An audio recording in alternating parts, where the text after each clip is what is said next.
Hello, I'm Dallas Grove for Hometown Histories, the oral history project of the Ocean Township Museum. For today's program, we have a unique form of storytelling, old postcards. On the one side, we see a landscape, a window into the past, and if we're lucky, on the other side, we can see the writer's impression of the view as they saw it. We're fortunate to have as our guest Joe Beauvais of Wanamassa, an avid collector of Deal Lake memorabilia, and two generations of the museum's own Edelson family, Marge and Gary, as they piece together a part of our past, told in postcards. Today, we're going to be interviewing Wanamassa resident Joe Beauvais, who has a wonderful collection of vintage postcards that deal with Deal Lake. And what we're going to be talking about today is life along Deal Lake through time. Actually, some of the activities go back really to the beginnings of our local communities. It was not always genteel, according to this article.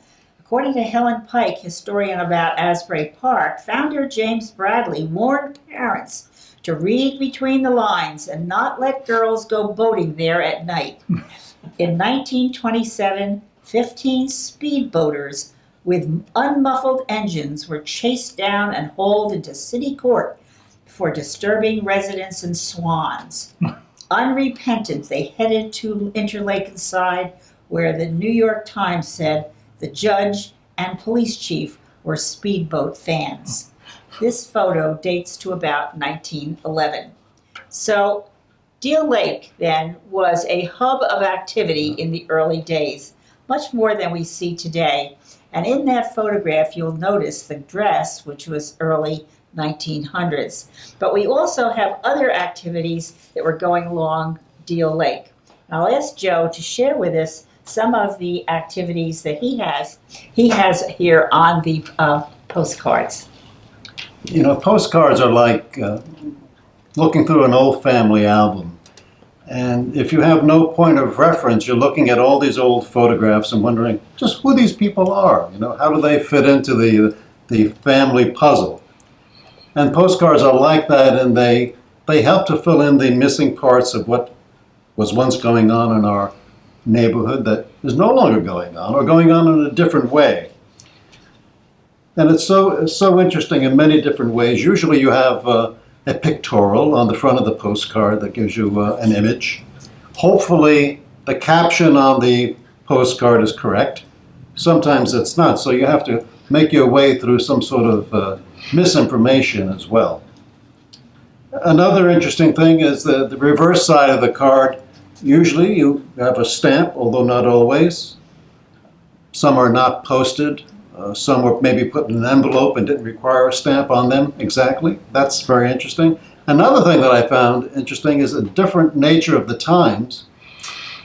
You would write someone's name, Mrs. Nellie Jones, Scranton, Pennsylvania. That's all. And the card somehow managed to get to Mrs. Jones.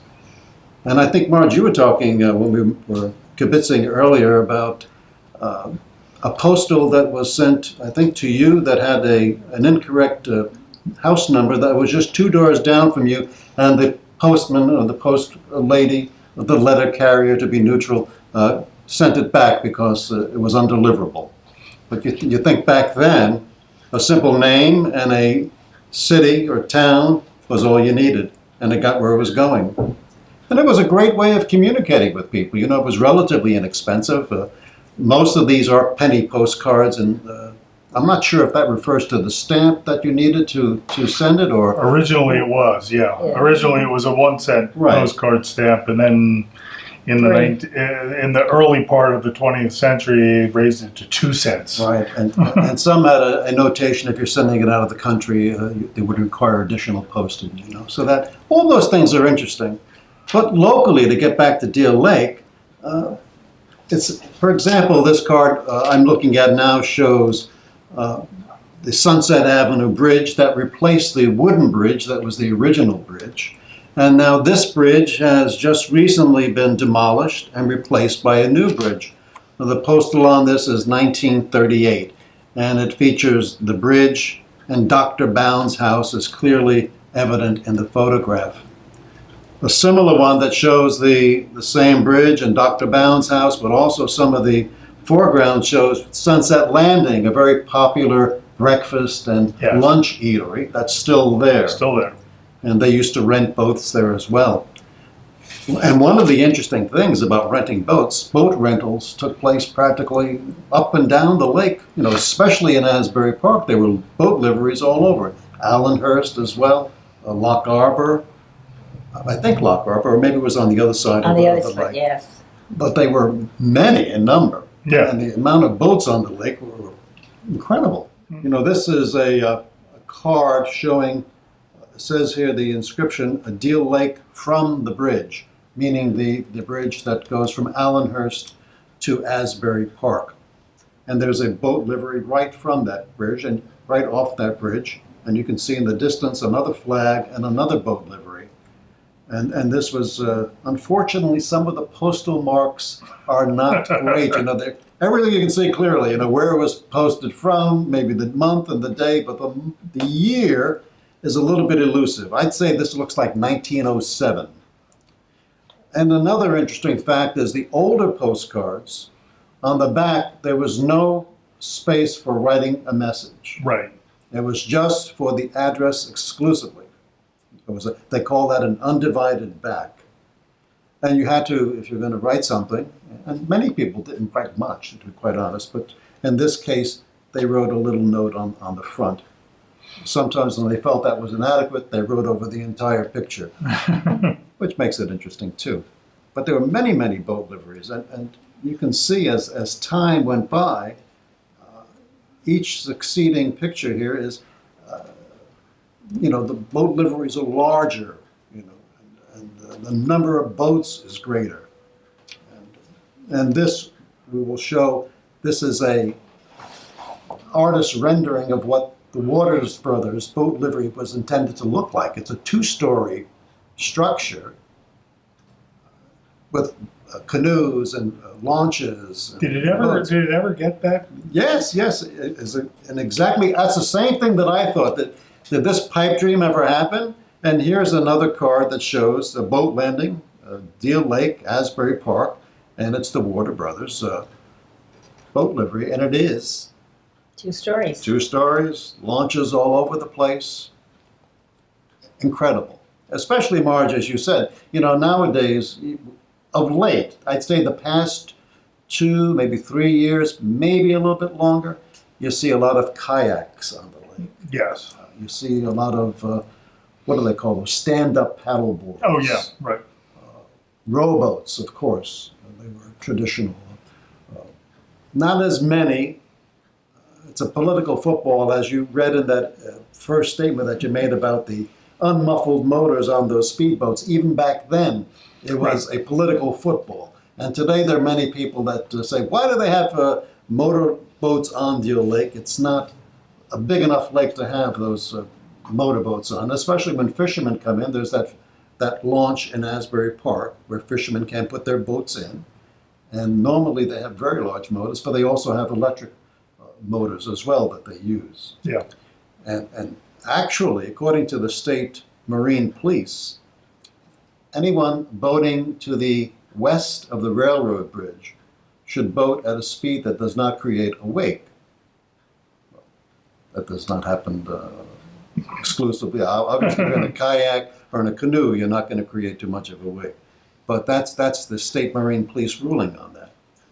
And basically, the reason for it is that if you create a wake, you disturb the shoreline. And it eventually eats away at the shoreline. My property, I was lucky enough a number of years ago, I had an older gentleman stop by. Older, he's probably my age now, than I am now. He said, can I see your house?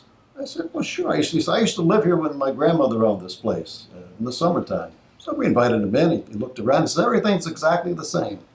He says, I have some photographs of the house. I'll send them to you. And he did. They were tiny little 3x5, not even 3x5 photographs, but they showed the front of the house, or the street side, which is the back, actually considered the back of the house, and the lake side, which everybody refers to as the front. And there was indeed a a walkway in front, a bulkhead. And when the lake was lowered for maintenance, I found the original wooden pieces of the bulkhead, and the property I had lost about 3 feet of property from the time that photo was taken to the present time, maybe even more than 3 feet. Do you know when your house was built? I believe it was around 1910. I researched it in freehold, and I got back to about 1910, and then it got a little bit muddy. Well, Winnemassa was traditionally a lakefront community. That's how it started. Right. And another interesting thing that I found out from the postcards, I found, when taking down a wall in my house, a postcard that was mailed to my house back, I think in the 20s, and it had a different street name. And lo and behold, Wanamassa Point Road used to be right at my house. It changed from South Wanamassa Drive, which ran across Sunset Avenue, and then down my street, and at my house it turned to North Wanamassa Drive. So Wanamassa Point Road was non-existent. So that's another interesting, puzzle piece that you can find by looking at an old postcard. Oh yeah. And it just substantiated that name change. And even we're going to talk about Ross Fenton Farm, South Wanamassa Drive as it heads toward Ricopecco in that area. It used to be called Fenton Road. Right. On the old maps. On the old maps. It shows Fenton Road, right. Maybe this is a good time. You have something, Gary, about the Yeah, Ross Fenton. it's interesting. We have another great old Cape Molina time warp entry about Ross Fenton Farms in Wanamassa, and it says that it was a popular place with Lillian Russell, Sophie Tucker, all the famous stars of the day. As a matter of fact, we know that Jackie Gleason was a regular there. Actually, Babe Ruth was a regular there. He loved to come down to the shore and spend time at Ross Fenton Farms. Danny Kaye, right? Danny Kaye, right. A lot of stars of the 1950s and 60s who were just getting their start in vaudeville would go to Ross Fenton Farms. Exactly. And either sometimes they were there to entertain, sometimes they were just there as guests. And either way, they were always welcome at Ross Fenton Farms because it was big press for them to have a star from the city come in and go there. So it was very, very popular. Kind of hard for the autograph seekers to get an autograph, though. Well, it's an interesting thing about Ross Fenton Farms is for the local people. Ross Fenton Farms at one time had, and I'm talking about in the early part of the 20th century, a $25 cover. That was really? That was ridiculous for most local people to even consider. Wow. I didn't realize that. Yeah, to even consider going to a place with a $25 cover would have been absolutely crazy.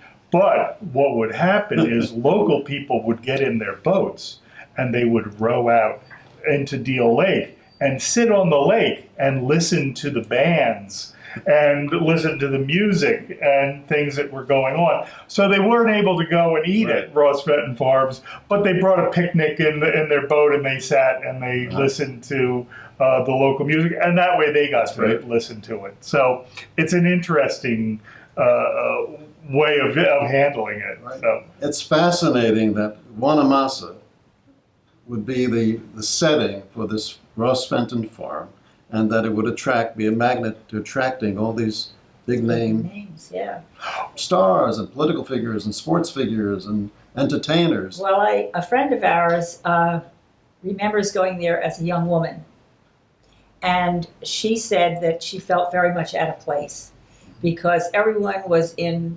furs and jewels and gowns. And she was a newlywed. Her husband was taking her there as a real treat. And she said it was really swanky. But, the interesting thing about Ross Fenton, the fact that it was on the lake, many of the guests arrived by boat. And so we also have the pictures in postcards of the big hotels that were on the beachfront in Lock Harbor. And they would bring boatloads of guests up to Ross Fenton for the evening. So it was, and I'm imagining also from Asbury Park hotels. but that was a destination for local Sure. tourists. And maybe from the train stops too. Right. You know, they would Right. go to where the train had stopped. I think you had mentioned there was a train stop in. There was originally, a lot of people don't realize there were actually a number of train stops that are not here anymore. There was a Deal train station. There was also an Interlaken train station. The Interlaken train station was basically where the pump house is today on the little island in front of Interlaken, where the circle for Main Street goes around. To the east of the tracks, right? To the east, yes, it was to the east, basically, as I said, right where the pump house is Right. today. And it was the reason for that. It's actually interesting. The reason for the Interlaken station, and there was also a station. It was called the Ocean Grove station, but it was actually in Neptune. But the reason for that was that Mayor Bradley, when he ran Asbury Park, would not allow the trains to stop in Asbury Park on Sunday. It was not; they were not allowed to stop there. So they had these nearby train stations where the trains could stop on the Sabbath and not violate Mayor Bradley's rule. And hopefully not blow their whistle. And hopefully not blow their whistle. and that's why they were originally built there. And then after Mayor Bradley had left in the early 1900s, and new people were running the city, they relaxed that. And that's around the time that the Interlaken station disappeared, because there really wasn't a call for it anymore.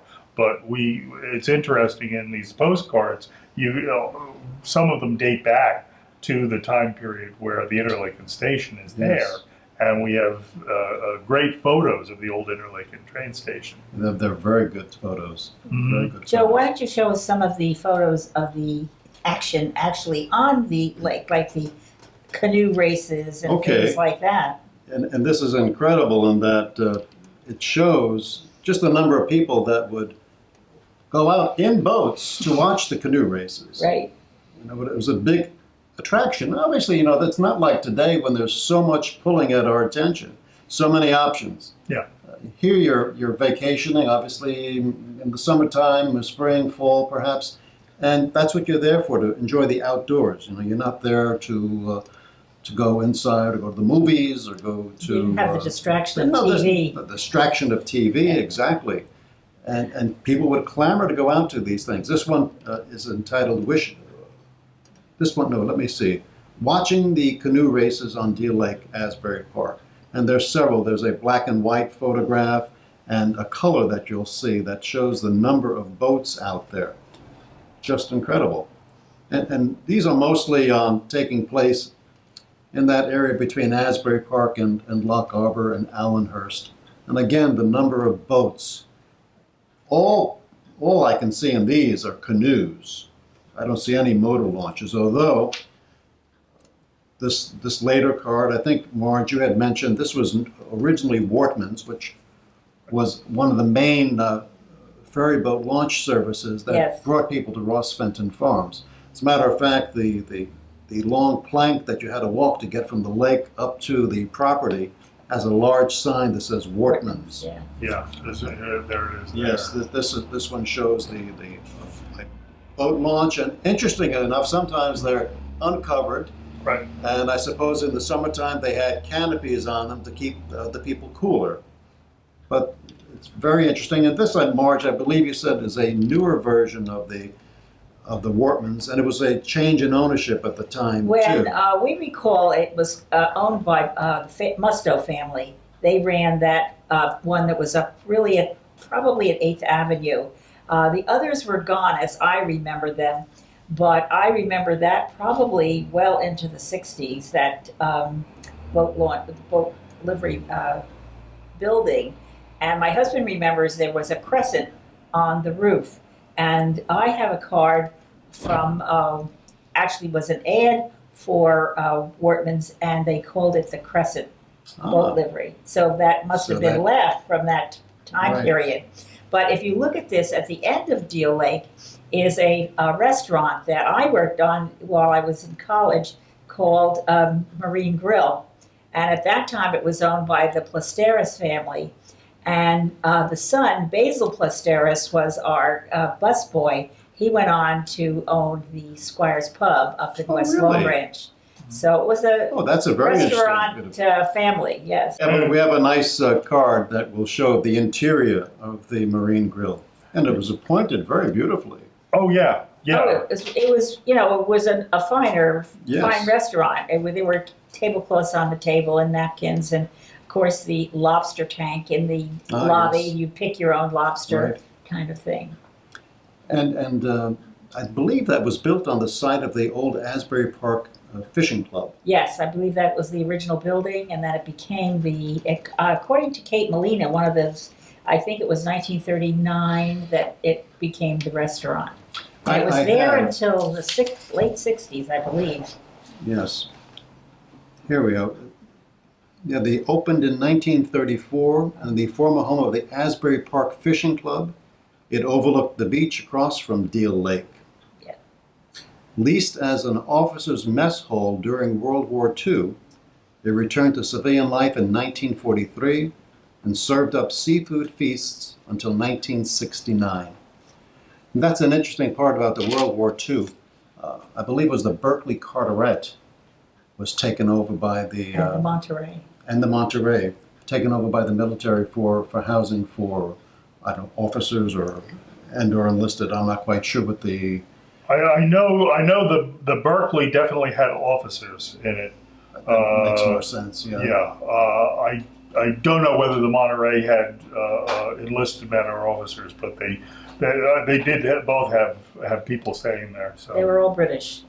Oh, really? British. Yep. Oh, I didn't realize they were that. British soldiers and officers. They used to march up and down Ocean Avenue in the morning. Really? I lived in Deal, and we used to watch them. Well, I think that's quite fascinating. So another bit of, I found that out not only from reading Kate Molina's blurb about the Marine Grill, but also on a postcard that I had of the Berkeley Carteret. I will also have another bit of local history here. This shows another view of Loch Arbor, pre-Marine Grill, pre-Fishing Club even, I think. That shows an incredible number of buildings. So it's Ocean Avenue from Loch Arbor Hotel, New Jersey. And it's just bathhouses and restaurants, and the streets are just totally lined with, looks like cars from the 30s. Yes. Those big lobster-looking cars, the big sedans with the huge tires on the side, packed with people. Well, Loch Arbor was still part of Ocean Township until the 1957. 1957. And actually, Interlaken was part of Ocean Township until 1922. So all of that was, the whole coast was Ocean Township from Sandy Hook south to Sharp River, originally in 1849, and then the towns broke off. But Loch Arbor was the last community to leave Ocean Township. I just wanted to mention that my interest in all this basically started probably about 10, 15 years ago, but the Friends of Deal Lake and the Deal Lake Commission about 4 or 5 years ago got together. We thought we'd have a fundraiser selling calendars that featured Deal Lake. And the calendar each month consisted of calendar photos that people had taken or old postcards. And Jerry Maurer was the president of the Friends of Deal Lake, and Marie Rice and myself met with Don Nissom, who's one of the Deal Lake commissioners. I believe he represents Interlaken. And we put this calendar together for 2 years running. And it was very, very nice. And I think it got that kind of information out to people that maybe didn't know. Not that it contained a great deal of history per se, but just about features on the lake and what you can see on the lake. The bird life around here is incredible. I had friends that used to live on my street that moved up to New Hampshire because they wanted to be on a lake where they could actually go swimming. I can understand that because although I met people that say, well, yeah, I used to go swimming in the lake when I was a kid. There was no prohibition against doing that. Well, a lot of people say that. I've heard that. You know. So they moved to New Hampshire, a very, very lovely spot where they can gleefully go swimming whenever they want to. Bird life, I've been there a number of times to visit them. Other than loons, you don't really hear anything. But on the lake, since we're so close to the ocean, you get quite a mixture of birds, migratory birds and birds that stay around Right. year-round. It's incredible. So many of the features on the calendar, monthly pictures featured bird life and that type of thing, as well as the postcards. But the lake itself, too, while we're talking about it, has undergone quite a bit of change. You mentioned, shorelines changing, Right. depth of the lake. I went out in a boat with my boys once and put a brick on a rope and dropped it down into the lake just to see how deep it was. And I remember it was fairly deep. I'm a non-swimmer, so I was impressed. But now it seems to be much more shallow, and it seems the lake is viewed as a large retention pond, rather than a vibrant existing lake. And it used to be open to the ocean at one time. Yes, it was. Not a Right. large formal opening, but depending upon how the times of sand shifted, you had a smaller or larger opening and access to the sea, and that is Yeah, in the older maps, you'll see that it's all the lakes around here were open to the sea. right. And Wreck but- Pond, for example. Wreck Pond, right? Takanasi. Takanasi. That one too. Yes, Takanasi was. But really, by the late 1800s, a lot of them had been closed off for whatever reason. I would imagine probably to stop. The problem is storms. When storms come in, those lakes really overflow. And when a storm surge pushes up into the lakes, and I think they wanted to prevent that for the people living at that time it was farmers living up the lakes. And development too, no doubt. Later, when development happened Later. up there, yeah, I would agree with that. But there's a flume at the end of Deal Lake. Oh, open yes, To the ocean. yes. Yeah, And my husband talks about when he was a kid, they would go crabbing down near the flume. You could actually Oh, catch really? crabs, drop traps down and they catch crabs. And I remember for years there were always fishermen along Deal Lake. They were out yeah. on the they weren't on the bridges, but they were on the railroad trestles. I remember that. yes. So they must have been catching something and eating it, I would gather. Sure. I think that my husband said that a lot of times they were catching sunnies, which you could just fry up and eat. Hmm. Now, I don't know how much fishing there is still done in Deal Lake, but I think that there are fish still in there. Oh, sure. The fishermen do come quite often, Yeah. especially especially on the weekends, but sometimes during the week in the summertime too. And I have a postcard here. This is again no, I do see a date. It's 1910, so it's 107 years old, and the caption is fishing, showing a pickerel prize, Deal Lake, Asbury Park. And he does have quite a large pickerel. And this morning I wasn't quite sure what a pickerel was, so I went to the computer and I put in pickerel, and I got more information about pickerel than I really could digest all at once. But they got to be quite large fish, and they were aggressive Yes. fish that would attack other fish. And I suppose if you tried to catch them, they'd attack you. And this fellow here, you'll see in the postcard, he has a long waistcoat on, a black derby on his head, and Dressed at for fishing. least on his left hand here, a long glove. Looks like he's about ready to have a falcon come down or a hawk on him. But when I read about how vicious these fish were, I can see where he has this protection.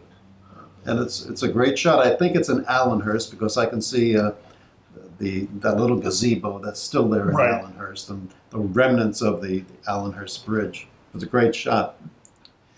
And then while we were talking about that, we had mentioned this earlier, and we were talking about the ocean and what the ocean might serve up. Now, if I can just look for a second to see if I can dig this up again.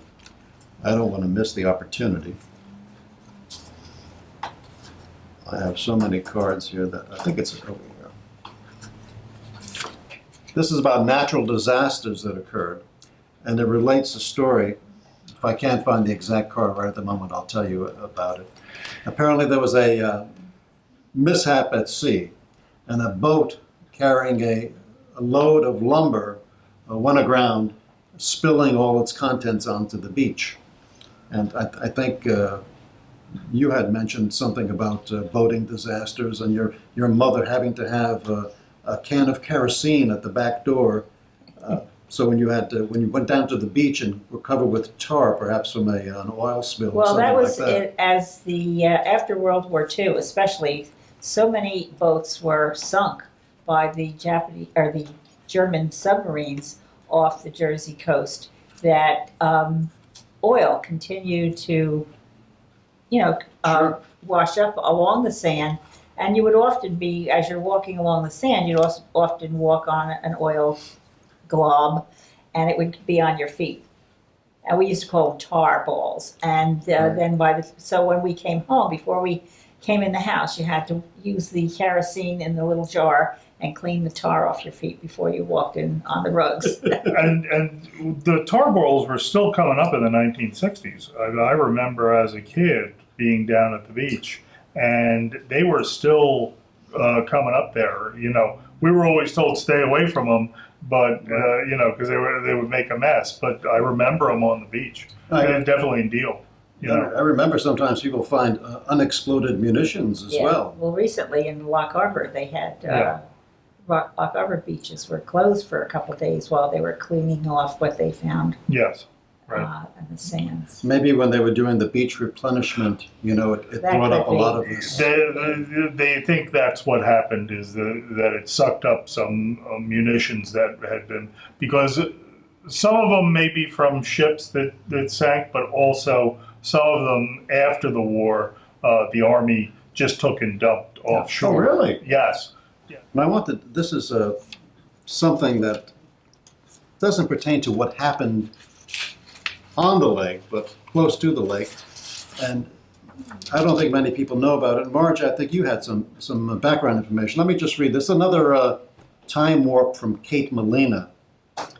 And this is 1895. So we're talking 122 years ago. The height of the national bicycle craze, and the Asbury Park Wheelmen hosted the League of American Wheelmen's wildly popular annual meet. The city's third of a mile track on Deal Lake grew to sit 10,000, and the nation followed every detail. The 20 unescorted ladies in bloomers who biked from Philadelphia, the white-suited Denver group who relieved their boredom with sedate Asbury Park by noisily dragging off James Bradley's decorative beachfront lion cage at 3 a.m. See, such terrible things happened even in 1985. A gilded lion, a courageous young Katie Knox, who famously defied the Wheelmen's 1894 ban on Negro members. There's a whole swath of stuff going on there. Well, I believe the Wheelmen continued to have a group. They still exist. They still exist in the Asbury Park Wheelmen's Club. Really? Yes, it's today. I haven't heard of them hosting a bike race in a long time, but they are. Pity, right? They are a philanthropic group. Very, very interesting. And another thing that I found interesting on some of these cards, here's an image of two fellows out in their rowboat, or I suppose that is a rowboat, right? They're rowing, yes. But the curious thing about them is that each one of them is wearing a white long-sleeve shirt. One gentleman has on a bow tie, and the other has on a regular tie as they're rowing. And I think we had mentioned earlier, before we started this, Marge, about how people used to get dressed up. And I had one of the postcard dealers that I buy from was from Asbury Park, and he said he never would think of going to the boardwalk without having, a clean white shirt on and a tie. Absolutely. That in the old days, that was the way you went down to the beach, especially in the evening. I mean, if you were going to the beach to actually go swimming, right? That's different. That's different.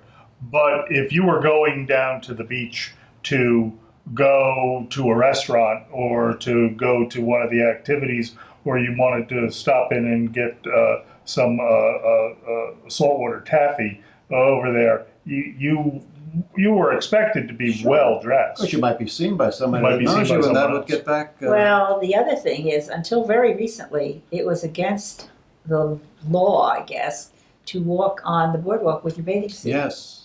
Another interesting thing, you mentioned, Marge, in that piece that you talked about earlier about James Bradley right, warning parents warning about parents with young daughters to avoid their going out in the evening for canoe rides. And this particular scene in Allenhurst, there's the Corliss Avenue bridge in a different formation, and the little gazebo had the fond moniker of Lover's Lane. So you had a designated spot. If you could go in a canoe, perhaps you could take What a was stroll. the date on that one? Let's see, 1908, Lover's Lane. Lover's Lane. Well, that part of Deal Lake went all the way up into Deal, and that was what is now Deal. Is it the Deal Lake Estates? Or, Yes, Deal yes. Lake Estates. And that was a mansion of Was that O'Day's? O'Day's mansion.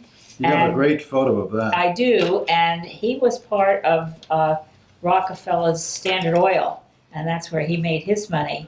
And that whole property is now Deal Lake Estates. There is Right. homes, but it was a large acreage there. Quite opulent. Yeah. Yes, and today the road into it, the bridge that went over the railroad tracks into the estate, is still there, but it's a footbridge now. It's not for cars. Oh, yes. And the other thing is, the old Deal train station was also right a little farther down, and was right on the railroad, right at the end of Deal Esplanade. Oh, really? Yes, that's where the Yeah. Deal train station was. And that's where you go over the bridge to the Deal Harbor Estates. Yes, Over and the Deal track. School. So that was leveled a while ago. Yeah, but it's interesting because it's the square there where the train station was is still there. I mean, they've never done anything with it. Park-like. It's a park-like, and you can drive I'll over. have to check that Yeah, out.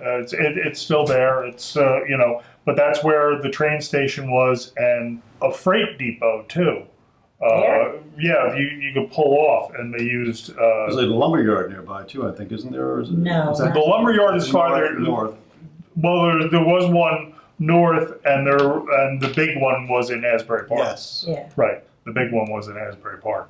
That was a huge lumberyard. On Railroad Avenue, I believe. Yeah.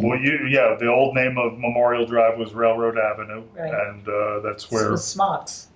Smocks, right? Smocks. The Smock family owned it, right? I was just talking with Ron Gorski the other day, who also participated in a video recently for the museum, and he said all the homes in the area had their wood, got their wood from Smock's Yeah. lumberyard. Right. Smocks was in Asbury Park, and as you went further south, There was, was another- Lewis Lumber. Right, where Right. the Ocean Grove, Ocean Grove. strip mall Right. is there. Right. Mhm. That was Lewis Lumber. That's what's fascinating about all this. You know, the average Joe, and this applies to us too, the many things that we don't know, but doesn't know anything about the transformation in the area, you know. I was told by Ron also that Asbury Park had numerous car dealerships, Oh, yeah. dotted all over the place. Big car On Main dealerships. Street. On Main Right. Street, right on Main Street. It kind of looks like what Route 9 looks like now by Freehold, you know, with car dealership after car dealership. And we have only one of those remaining, I think, that, I don't know if it was a Studebaker car dealership that's on Main Street in Asbury Park. Their building's still there. Yeah, the buildings. The buildings, It's a lovely, lovely building. You can see most of the buildings to this day, and you can kind of tell because they're the buildings with the big picture windows. Right. Well, Park Chevrolet was there. Right. Nash was there. I remember that. And Buick was down toward Ocean Grove, I believe. Right. Yeah. They were Right. just Yeah. one right after the other. But they didn't have the big lots of cars. Right. They had a few cars in the showroom, and I guess Right.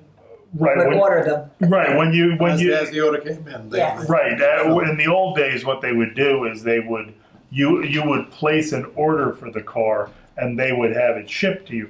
Now it wasn't that far away. I mean, there Right. were auto plants up in North Jersey along along the route. I know in Edison there's And a Edison, huge, right, there were- huge Ford plant. Right. And, I segue to that. We were talking about the train stations and how the Deal train station is no more. Of course, the Allenhurst train station is no more. No, Allenhurst is. Well, that's Well, I the mean, station, the station is gone though. There's a stop, but there's Yeah. not a stop that you want to linger at. Right. Right. Well, And how the- about North Asbury? North Asbury is still gone? there. It's, I Yes. think the I don't think they stopped though, do they? No, they haven't stopped there I think since it's the the DNA 1960s. has said Yeah. something there, and There's a insurance dealership Yeah. and some other things. and of course the loss of the train station in Asbury Park is another mortal sin, architectural mortal sin. Unfortunately. That was taken down, and now they're talking about replacing what they built after they tore down the original station with something different. There's nothing is permanent. You have this a cycle that like the leaves fall, the buildings fall, they get changed, but sometimes you lose quite a bit in the translation. Mm-hmm. Is another thing I wanted to talk about that dealt with this cautionary tale that Yes. Bradley gave. I found one postcard that just shows this bucolic photograph of people in canoes on Deal Lake, but it was written to a Miss Phyllis Adler by an Oscar W. Forster. It says, "Dear friend of Popular Exchange Club." So obviously, even there's no postal on this, so I don't know when it's sent. So there was this kind of postal exchange going on, where Pen people pals. collect. Right, pen pals. How would you like to exchange postcards or letters with me? Being a professional photographer, I can send you some original scenes from my section. This is a scene of the popular summer resort at New Jersey. Hope to hear from you soon, and that we may become steady friends. Sincerely, Oscar W. Foster. So it's another way that you could, as someone said, invite someone to come and look at your etchings or look at your postcards. Another interesting postcard that had an ad on it was this one for the Hotel Throckmorton. And it has their rates: Labor Day weekend, reserve now special, low weekly rates from $70 for a single, $120 for a double, American plan, 2 meals per day. And they even have an advertisement for the High Holy Days in September, offering a price listing there and what you get for it. And that's in Lock Harbor. This was in Allenhurst, the Throckmorton. Well, it actually was in Lock Harbor. It says Allenhurst, But but it looks, yeah, okay, it was right before you went over the bridge on Norwood Avenue. oh, really? Yes, it's right on the corner there. So it's right on the border then, is it? No, I think, you know what? I wonder think why they would do. Because Lock Harbor didn't have a post office. Ah. They got their mail delivered They got by. their mail They, from to this day, Allenhurst. get their mail delivered by Allenhurst. So That's another good point. A lot of the cards have Asbury Park depicted as the location where it Right. might be an outlier like Wanamassa. Well, all of what Ross Fenton was always referred to as being in Asbury Park. Right, it has Oh, yeah, more it of a was- cachet. Than, right, Yes, it was right. never in Asbury Park. It was always in Wanamassa. But at that time, they always said, "Oh, we're in Asbury Park." It was the popular place to go. Right. It was that's what they Well, told you. sometimes they referred to themselves as North Asbury. Right. Right. That's a good point. When we were doing this calendar, Yeah. Marie Rice brought a number of her postcards about the lake. And she had one that was Hotel West, New York. And it listed North Asbury Park, Wanamassa. I said, where in the world could that be? I went driving around looking all over the place for it, trying to scope out on maps where this, I could see the lay of the land. I have a photograph from the lake looking up at the Hotel West, New York. And I talked to you about it too, Gary, and I met Ron Gorski once again, and I said, Ron, I have this. I saw this postcard of the Hotel West New York, and I just can't figure out where it is. He knew where it was immediately. He says, that's the apartment over on Laurel Avenue and North Wanamassa Drive. I said, are you serious? That's where it is? He says, sure. I doubted him. You weren't sure where it was either. No. he said, I have not a postcard, but I have a business card. And I said, great, can I have, he said, I'll make you a copy. Great. So just the other day, he stopped by the house. He lives in the Ross Fenton Oh, home. Yes, the home that Ross So Fenton- I had a postcard of the Ross Fenton house that I gave to him, and he gave me this image that he scanned of the business card. And there it is, sure. Hotel West New York, an ideal vacation spot. That's the same as the postcard. I didn't even notice, he gave me the back of the card, and on the back, it has the best of food and plenty of it. Golfing, riding, tennis, boating, bathing and fishing, catering to club and organization outings. Hotel West New York, Laurel Avenue, North Wanamassa Drive, Wanamassa, New Jersey. Mystery solved. That's where it Well, the other interesting thing is where in Wanamassa was there golf, riding, Well, any of those things. Well, there You was- obviously had to Well, go somewhere else. someplace. I mean, he's trying to drum up business, Gary. Of course he is. Of course he is. But very interesting that we have this. I don't know the dates that it flourished, or if indeed it did flourish, but I'd like to find that out. but it's still there. There is an apartment complex there. It's a two-story apartment complex, and the image here is of a two-story hotel. Now, whether it was torn down and replaced by this or not, that I don't know. That will take a little bit more digging. But it's fascinating to find out where you can. People know things if you ask, or people have things maybe that they don't even know is part of the puzzle. It's fascinating. We all the time in the museum have people show up with. Generally, it's things that were in mother's collection or grandmother's collection, Sure. in particular. Marge, you have to tell the story about, even though it's not about Deal Lake, I think it's a very great story, about when you were doing some shopping around at a flea market. Oh, or I was sale. I was at a flea market where they were selling postcards. And I always look through to see if there's anything about Ocean Township. And, I grew up in Deal, so let me look about Deal. And I come across a postcard with my father's picture on it. Because he was a fireman in Deal.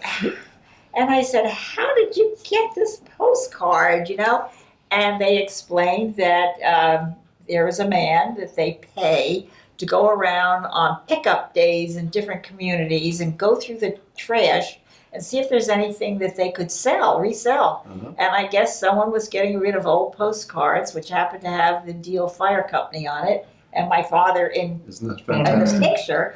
I had to buy it. That is great. It's a good thing that they had somebody going through the Yeah, trash, right. and you had the good fortune to come across it. Right. That is great. Very, very great. And you have some great photographs of that. That's an actual photograph of Deal Lake. Yeah, it's a great picture of Deal Lake because it really shows it almost from the ocean and up the various Right, Interlaken and right, the Wanamassa. Interlake and Wanamassa and Lock Arbor, of course. It doesn't go all the way up to Deal, but it does show the different branches of Deal Lake, and we're looking at it, and we see that the sports field, the activity field that is now part of the high school is Right. there, but the high school hasn't been built yet because it's all wooded. So along Sunset Avenue. So, and we also have a picture of the wing of the plane from which it was taken. And so we're thinking that this is pre-1929 because the high school. Like the early 20s. Well, it's interesting how developed the Lock Arbor area and the 7th, 8th Avenue of Asbury Park.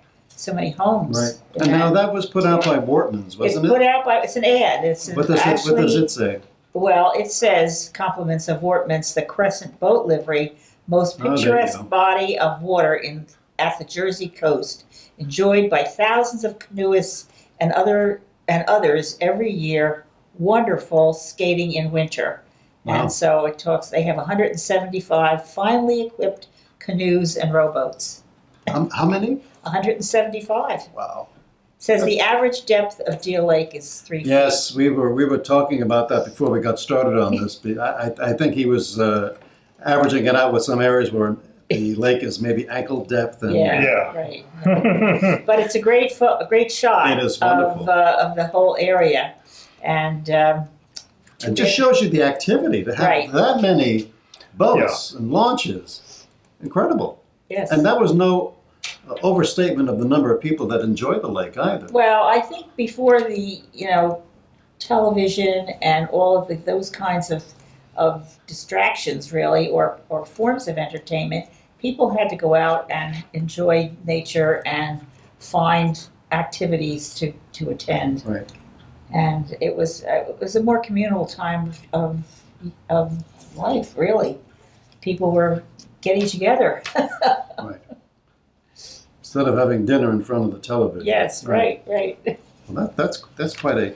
I'm trying to see if there was something else here that I don't want to overlook. There's some. Oh, here's the high school that you spoke of. This Yes. is the high school after it was recently built in 29 it 29. opened, yes. And you had this is another card of an aerial view showing the playing field and the high school. And you had some interesting comments about that, Marge, about some businesses. that were I went to located. Asbury Park High School, and I grew up in Deal, and all of Deal, Allenhurst, Interlake, and we all went to Asbury Park High School. This was before the Deal School and, Right. and all of that. So we Before went Ocean to Township. Ocean Township went there too at that time. Asbury Park, Ocean Township went to Asbury Park High School before Right. the Ocean High School. But we went to elementary school there. Right. So, but when we were in high school here, Fisher Baking Company had a very large production group, building right on what was then Railroad. Railroad. Railroad Avenue. Now it's called Memorial Drive. And in the afternoon, when the windows were open in the high school, you could smell Fisher Baking. The smell would come right through the building. It was wonderful. And you said there was also a ice cream plant. Yes, too, there right? was an ice cream plant, Breyer's Ice Cream Plant, right on Memorial Drive too, right on the corner there at, I think it's 6th Avenue that comes across the tracks, right where the station, the athletic stadium field, is today. Yeah. And there was Breyer's Ice Cream there. That was just really a distribution. You couldn't go there for ice cream, but it was a big operation.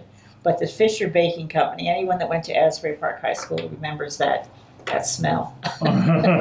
Was that a retail location as well, or Yes, just it was retail and the trucks all loaded in there. Fisher? Yeah, so they were baking there as well as distributing. Yeah, That is a wonderful smell. yeah. It's 5th Avenue, the corner of 5th Avenue and Memorial Drive. So it was right the next block, basically. Yeah. We have some other hotels in Lock Arbor. And we mentioned the Throckmorton. Throckmorton. And And this one, oh yes, that's one of that's the Lock Harbor Lock Hotel. Arbor Hotel. I have a couple of images of that. You know any interesting stories about I that? I don't remember it. It was gone. I remember where it's located here. That was Beveridge Beach, and then Lock Arbor, what is now Lock Arbor Beach, was next door. Beveridge. It was called Beveridge Beach, and it was where that private beach is today. Well, it's because you could drink on the beach in Lock Harbor. Oh, I don't know You that. think that was the reason? Absolutely. Really? Absolutely. Most beaches It in was New a Jersey. private beach. It's a private beach. Most yeah. beaches in New Jersey, you're not allowed to bring alcohol Wow. on. Here's another view of the Hotel Lock Arbor, and showing the flume too. Right. That's the same flume building that's there today. Oh, yeah. Looks like quite a grand hotel. This is the old trolley system that ran. You know where that ran from in Lowbridge. Yeah. It ran down Norwood Avenue in Deal. As a matter of fact, the island in the center of Norwood Avenue was put there to cover up the railroad tracks. The railroad tracks, the trolley tracks, the trolley tracks. The trolley tracks in some spots, to this day, when they dig on that island, they're still down there.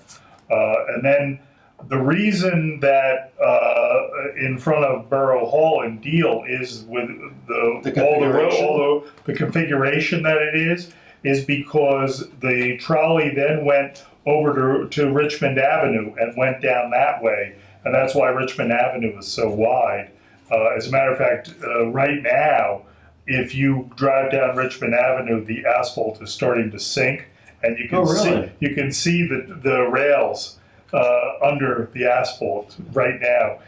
It's you have to kind of drive over onto the side a little bit, otherwise your car is going boom, boom, boom, boom, boom down the rails. Now, what avenue is this now? Richmond Avenue in Deal.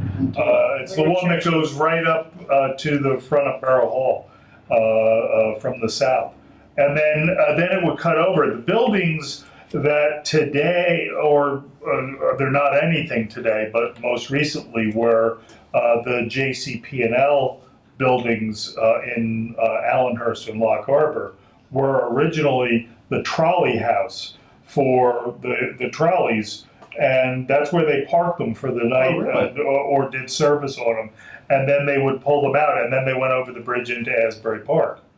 Huh. I have a card here. This shows the Crow's Nest, which was on what is now Deal Lake Drive.